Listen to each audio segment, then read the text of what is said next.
বিয়ের আগে বউরে বলে দিবেন, শোনো বউ, আমি কিন্তু বড় তেড়া যুবক, আমি কিন্তু 2 নম্বর পথে কামাই করব না। অতএব অন্য মানুষদের বউদের মতো সকাল বিকাল শাড়ি পাল্টাবা আর 3 পিস পাল্টাবা, মার্কেটে যায় কেনার পরে বলবা শুধু কার্ডের ঘষা দেন আর বিল দেওয়া হয়ে যাবে, এগুলো কিন্তু আমার দ্বারা হবে না। আমি কিন্তু হালাল খোর, আমি হারাম খোর না।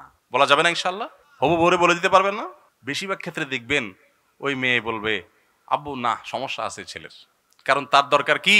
একটা চোর, তার দরকার একটা চোর, তার দরকার একটা ঘুষখোর, তার দরকার একটা দুর্নীতিবাজ, তার দরকার একটা টিন চোর, তার দরকার একটা গম চোর।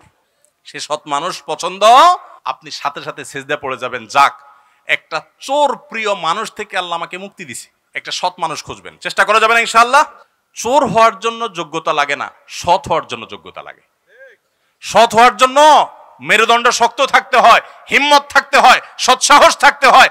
বাবাকে বলতে হয়, বাবা আমি চুরি করব না। তুমি অসন্তুষ্ট থাকতে পারো, বাবা আমি 2 নম্বর জিনিস তোমাকে খাওয়াবো না। আমাকে অন্যদের উদাহরণ দিবা না, আমাকে সৎ মানুষের উদাহরণ দাও। যুবকরা বলা যাবে না বাবাকে ইনশাআল্লাহ? বেয়াদবি করা ছাড়া সুন্দর ভাই বলা যাবে না?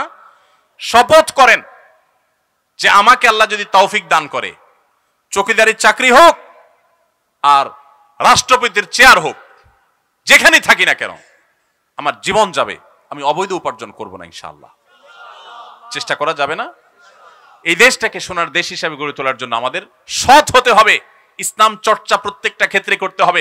মসজিদে ইসলাম চর্চা করলেন, গায়ে গোত্রে ইসলাম রাখলেন, টুপি লাগালেন আর আপনার জুব্বা লাগালেন আর দাড়ি লাগালেন আর হজ আর উমরা করলেন, শুধু এর নাম ইসলাম না। ইসলামের অনেক গুরুত্বপূর্ণ একটা ফরজ বিধান হলো হালাল উপার্জন করা। 2 নম্বর পথে কামাই করবেন আর হাজি সাহেব সাজবেন। এই হাজিগিরির দাম মানুষের কাছে থাকতে পারে, আল্লাহর কাছে নাই। কথা কি বুঝাইতে পারছি আমি? এজন্য সংকল্প করেন অসৎ উপার্জন করবেন। আজকের মাহফিল থেকে যুবকরা একটু ওয়াদা করেন যে সৎ উপার্জন করব, হালাল উপার্জন করব ইনশাআল্লাহ। চেষ্টা করবেন তো ইনশাআল্লাহ?